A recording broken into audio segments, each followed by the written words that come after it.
नमस्कार दोस्तों, हमारे चैनल पे आपका स्वागत है। आज हम जिस विषय पे चर्चा करने जा रहे हैं, वो एक बहुत ही गंभीर समस्या है, जो बहुत ही जल्दी फैलती जा रही है बच्चों से लेके बड़ों के बीच में। और अगर समय रहते हम इसका इलाज नहीं करते हैं, तो ये बहुत ज़्यादा गंभीर हो सकती है। जहाँ दोस्तों, मैं जिस विषय की बात कर रही हूँ, वो है एंग्ज़ायटी। तो हम देखेंगे कि इनके लक्षण क्या होते हैं और ये किस तरह से फैलती है, और एंग्ज़ायटी को हम एनएलपी के द्वारा कैसे ठीक कर सकते हैं। तो मैं हूँ जया कालरा, आप हमारे साथ बने रहिए और हम आपको बताते हैं कि इस एंग्ज़ायटी से कैसे डील करना है। सबसे पहले हम इसके बारे में डिस्कस करेंगे और बताएँगे कि पूरी दुनिया में 4% लोग जो हैं, वो एंग्ज़ायटी से सफ़र कर रहे हैं। और इंडिया में रीसेंट स्टडीज़ के हिसाब से 74% लोग जो हैं, स्ट्रेस से ग्रसित हैं। और 88% जो कि कोई छोटी संख्या नहीं है, लोग जो हैं किसी न किसी एंग्ज़ायटी से सफ़र कर रहे हैं। कोई ना कोई एंग्ज़ायटी उनको है, चाहे वो छोटे तौर पे हो या बड़े तौर पे। और मेंटल डिज़ीज़ेज़ में ये सबसे ज़्यादा कॉमन बीमारी है, जिसको हम बहुत अनदेखा कर देते हैं। अब दोस्तों, हम बात करेंगे कि इस डिसऑर्डर के लिए, ये जो बीमारी है, इसके सिम्पटम्स क्या होते हैं? चलिए हम समझते हैं कि एंग्ज़ायटी कैसे पैदा होती है, इसके सिम्पटम्स क्या होते हैं। जब ये हमें दिखने लग जाएँ, तो हमें इसका इलाज भी कैसे करना है, इसके बारे में भी हम आपको बाद में बताएँगे। इसकी शुरुआत होती है एक्सेसिव थॉट्स, जब हम बहुत ज़्यादा अपने दिमाग में सोचने लग जाते हैं और ये थॉट्स ऐसे होते हैं, जिनके ऊपर हमारा नियंत्रण नहीं होता। बहुत अनकंट्रोल अन अनकंट्रोलेबल थॉट्स होते हैं ये, और इनका अंत जो होता है, वो नेगेटिविटी की तरफ होता है। अगर पॉज़िटिव थॉट्स होंगे, तो हम कभी भी उनके बारे में परेशान नहीं होंगे। ये थॉट्स नेगेटिव होते हैं, तो मैं आपको एक एग्ज़ाम्पल देती हूँ। जैसे कि आपने देखा था, तारे ज़मीन पर पिक्चर में दरशिल सफारी ने एक रोल किया था शान का।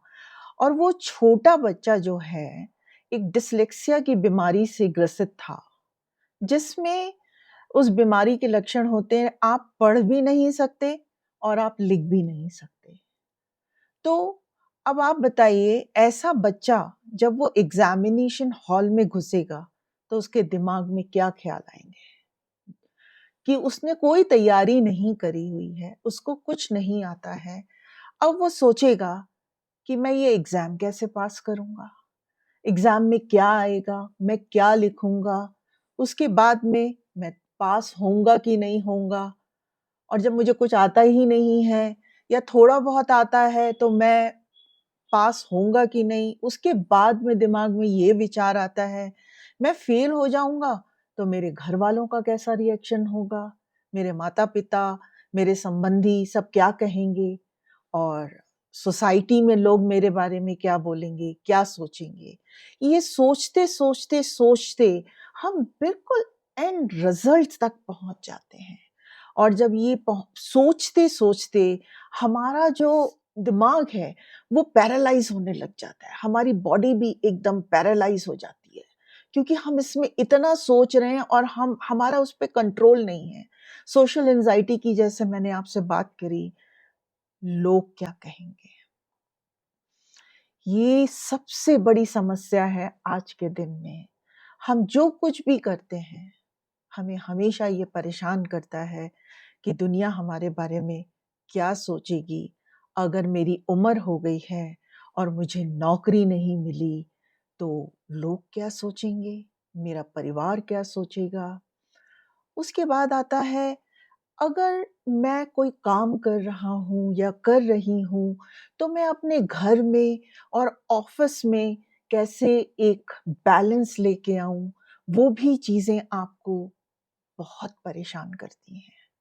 और जिसकी वजह से ये एक्सेसिव थॉट्स आते हैं और आपको एंग्ज़ायटी सी होने लगती है, क्योंकि आपको समझ नहीं आता कि हम क्या करें? अगर जैस हम बात करते हैं कि अगर आपकी उम्र हो गई है और शादी लायक हो आप और आपकी शादी नहीं हो रही है, तो आपको ये चिंता होती है। अब आप ये सोचने लगते हैं किस उम्र में मेरी शादी होगी, लोग क्या कहेंगे?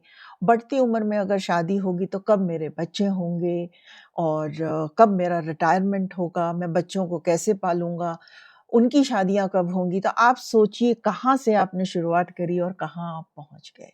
तो ये कुछ एग्ज़ाम्पल्स मैंने आपको दिए हैं, आगे भी मैं आपको बताऊँगी, ये सोशल एंग्ज़ायटी के बारे में था। अगर हम बात करें फ़ियर एंड फ़ोबियाज़ की, तो ये फ़ियर एंड फ़ोबियाज़ जो होते हैं, हमको अलग-अलग चीज़ों से होते हैं।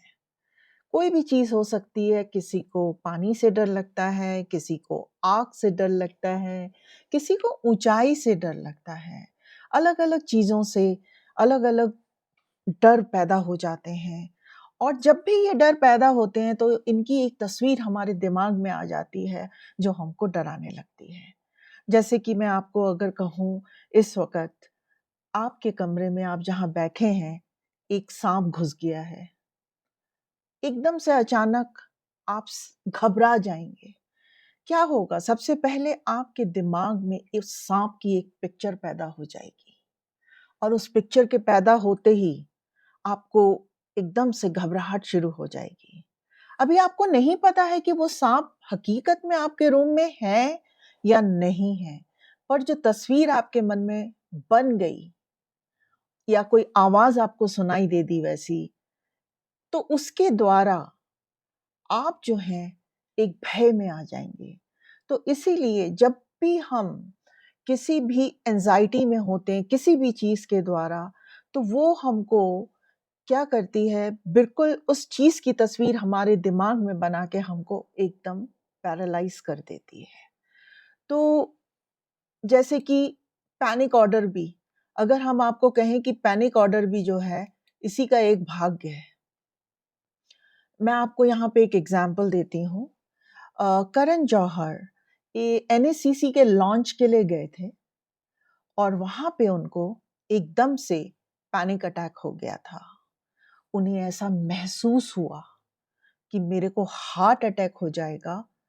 इतनी उनको अंदर में रेस्टलेसनेस हुई, उन्हें लगा कि मैं मर जाऊँगा यहाँ पे, अभी मर जाऊँगा। तो ये भी जिस तरह से आपको पैनिक डिसऑर्डर होता है, वो एंग्ज़ायटी ही बढ़ते-बढ़ते आपको पैनिक डिसऑर्डर का एक फ़ॉर्म होती है। अगर हम बात करें फ़ेमस साइंटिस्ट चार्ल्स डार्विन की, जिन्होंने हमको इवोल्यूशन की थ्योरी दी थी, थ्योरी ऑफ इवोल्यूशन के बारे में हमको बताया था, जो आज भी हम पढ़ते हैं।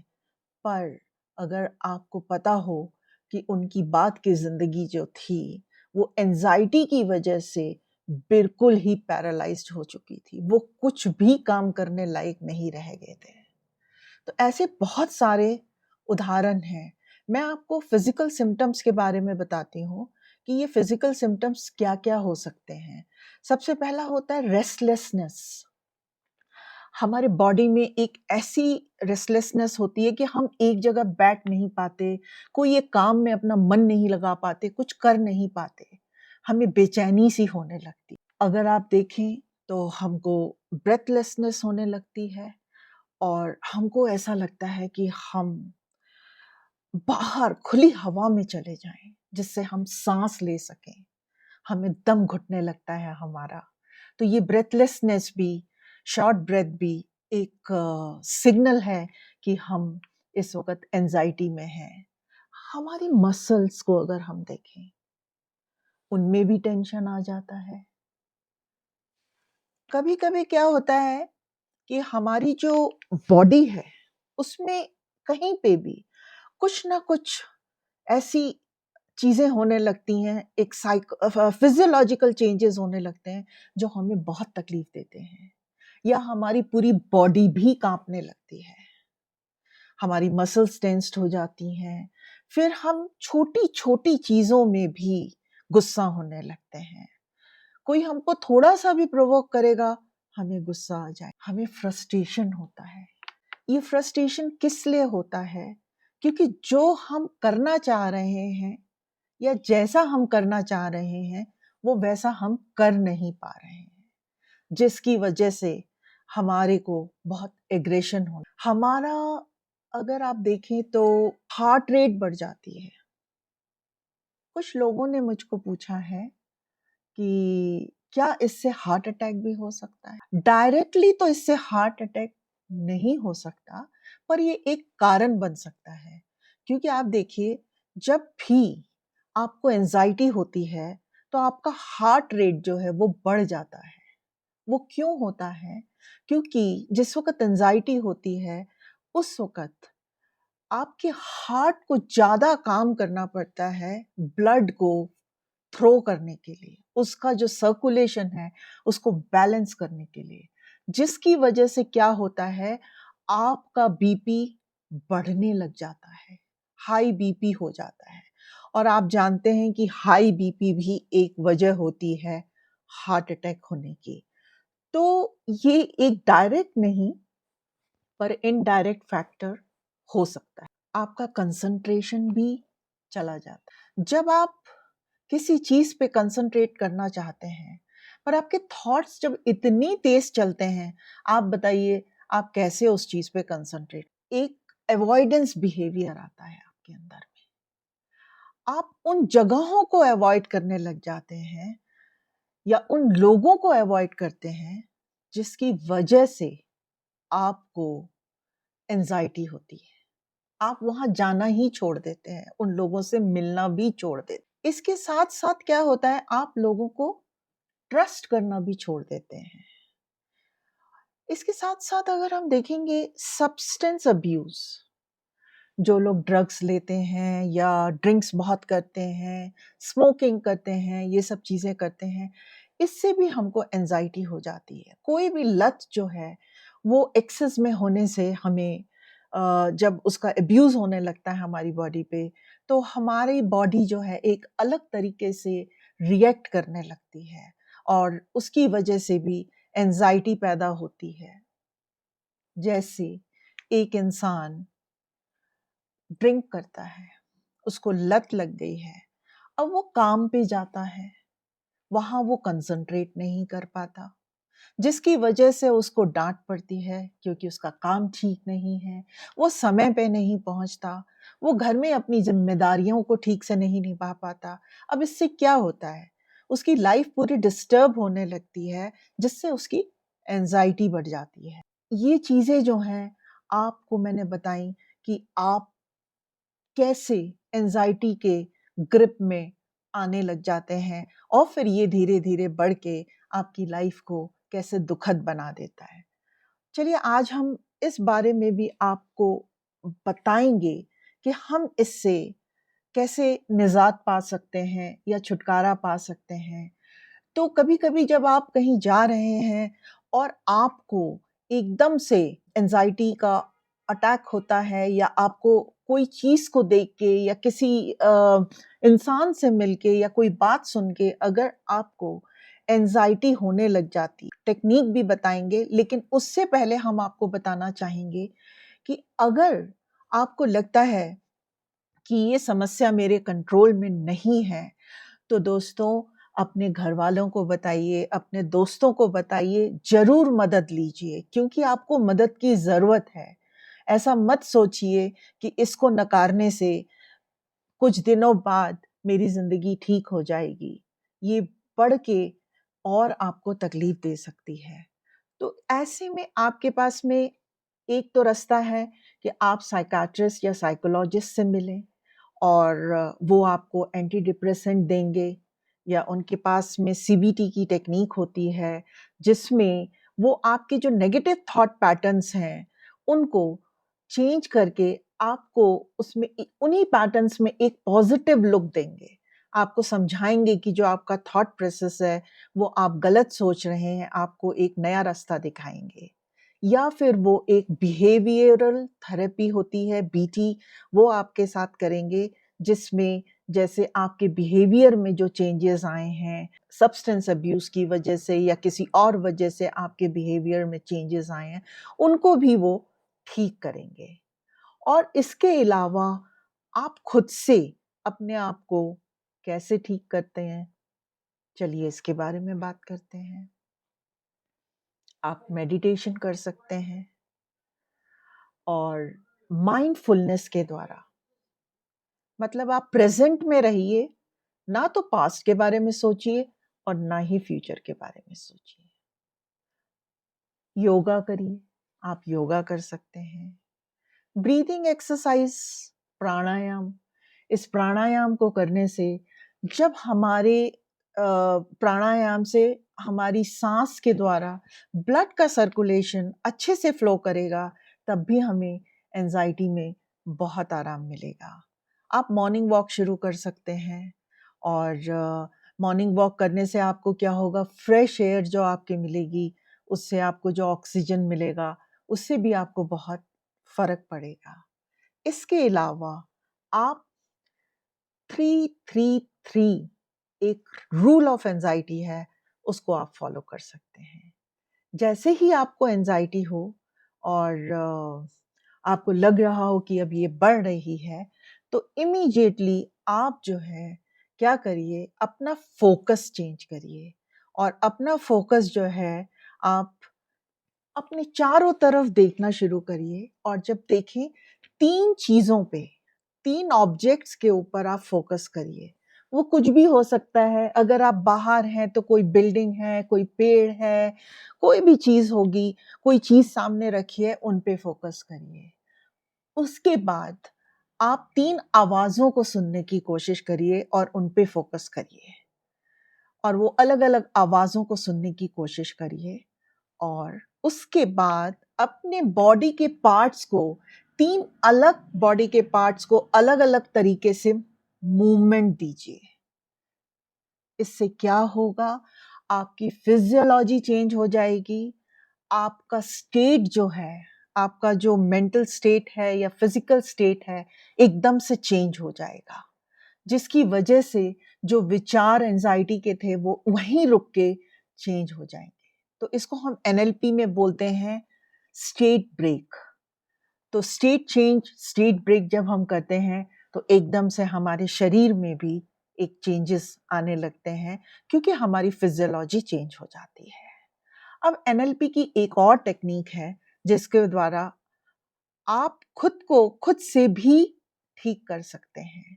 सबसे पहले मैं आपको बताती हूँ कि एनएलपी की ये जो टेक्नीक है, जब हम एंजाइटी के लिए यूज़ करते हैं, तो क्या होता है? जैसा मैंने आपको पहले भी बताया था, एंजाइटी जब भी होती है, तो हमारे दिमाग में कुछ पिक्चर्स आती हैं, उनके कुछ शेप्स बनते हैं हमारे दिमाग में। जैसे मैंने आपको बताया था, जब हमने साँप के बारे में सोचा, तो साँप की पिक्चर आ गई हमारे दिमाग में। ऐसे ही ये कोई भी पिक्चर जिस चीज़ से हमें एंजाइटी हो रही है, उसकी बन जाती है। उसके साथ कुछ आवाज़ें भी हो सकती हैं, जो हमको सुनाई देती हैं। तो उन आवाज़ों को भी हमें ठीक करना है और साथ में हमें कुछ रंग दिखाई देते हैं। ये जो ऑब्जेक्ट्स होते हैं, इनके कुछ रंग होते हैं। तो इन सब चीज़ों को हम चेंज करके, सब मोडालिटीज़ की इनके चेंज करके, हम जो है आपकी एंजाइटी को मिनटों में ठीक कर सकते हैं। तो और ये चीज़ आप अपने ऊपर भी आज़मा के देखिए। आप देखिए मैं इसको कैसे ठीक करती हूँ। नमस्कार रविंदर जी। नमस्कार जी। कैसी हैं आप? बस ठीक हूँ। हाँ एकदम। जी, आपने मुझे बोला कि आपको एंजाइटी की प्रॉब्लम हो रही है, तो कृपया बताइए कि ये किस वजह से हुआ आपको? हम लोग बाहर गए थे, हाँ जी, तो पीछे से हमारे थोड़ा चोरी हो गई, चोर घुस आए। मतलब हर हाँ, वक़्त आपको वही एक डर सा एंजाइटी लगा से रहता ही हो गई।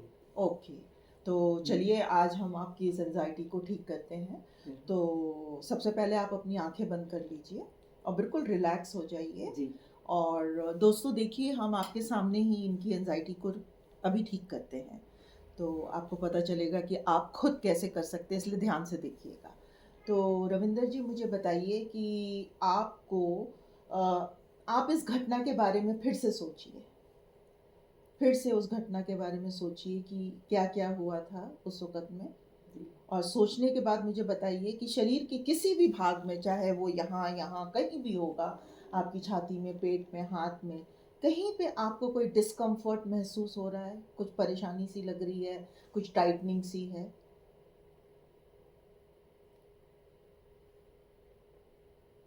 थोड़ा इधर लग रहा है ऐसे। हाँ जी, आपको हाँ, छाती में लग रहा है। छाती में लग रहा है। हाँ, मतलब सोचने से हाँ मतलब जी, वो कैसी फीलिंग है कि मतलब आपको लग रहा है कुछ घबराहट सी होती है। घबराहट हो रही है? तो जी। वो घबराहट जो है आपको, जो घबराहट हो रही है, आप वहाँ ध्यान से देखने की कोशिश करिए उस चीज़ को। क्या उसका कोई आपको ऐसा लग रहा है कि शेप सा नज़र आ रहा है?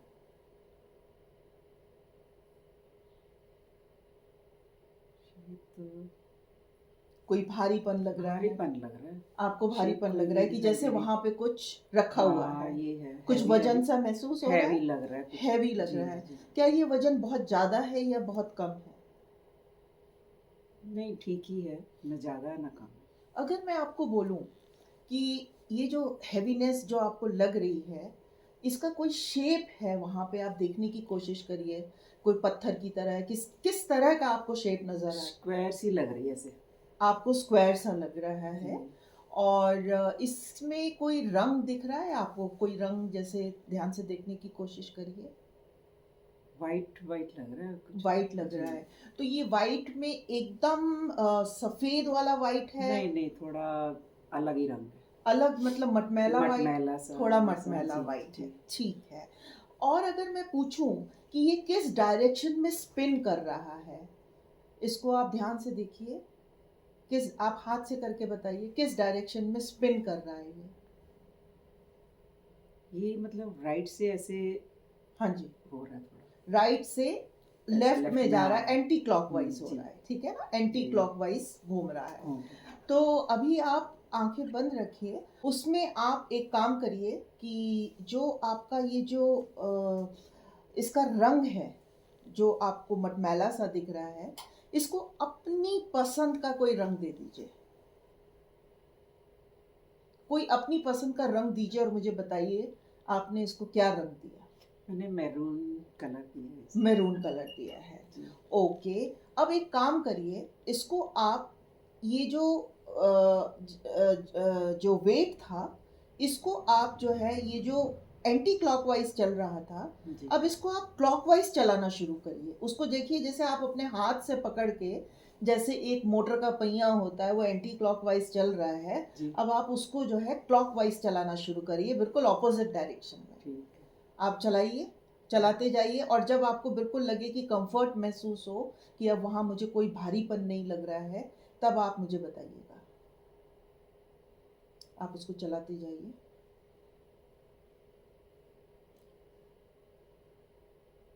अभी थोड़ा ठीक लग रहा है। ठीक लग रहा हल्का है? लग रहा है। हल्का लग रहा है। हल्का हो गया वो चीज़ आपकी? जी। ठीक है।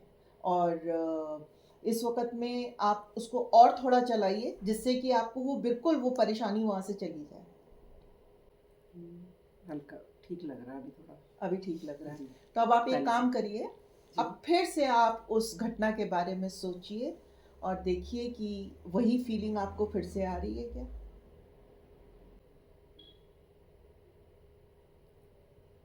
अब फिर आप उस बारे में सोच के देखिए, क्या आपको फिर वैसी ही फीलिंग आ रही है? अभी फीलिंग नहीं आ रही, ठीक लग रहा है मुझे। अभी आपको ठीक लग ठीक रहा लग रहा है। है थोड़ा। तो और शरीर के किसी और भाग में आपको कोई प्रॉब्लम लग रही है इस वक़्त में? नहीं, यही थी? यही थी बस, ठीक है। यही हो रही है। तो दोस्तों आप देख सकते हैं कि हमने आपके सामने विदिन मिनट्स इनकी एंजाइटी को दूर किया है। तो रविंदर जी, अब आप आंखें खोल लीजिए और बताइए कैसा लग रहा है? अच्छा महसूस हो रहा है। अच्छा महसूस हो रहा है। आपको जब कभी भी एंजाइटी हो, आप इस टेक्निक को यूज़ करिए, आपको एकदम आराम आ जाएगा। सो दोस्तों, थैंक यू। अगर आपको भी किसी तरह की इस तरह की एंजाइटी की प्रॉब्लम हो, आप इस तकनीक को ज़रूर अपनाइएगा और इसको अपनाने के बाद में अगर आपको फ़र्क महसूस कर हो जाता है तो हमारे कमेंट बॉक्स में ज़रूर लिखिएगा, और आपकी कोई परेशानी हो या आपके दोस्तों की कोई परेशानी हो तो भी लिख के भेजिएगा। हम ज़रूर आपके साथ शेयर करेंगे कोई ना कोई नई टेक्निक को, जिससे कि आपको आराम मिलेगा।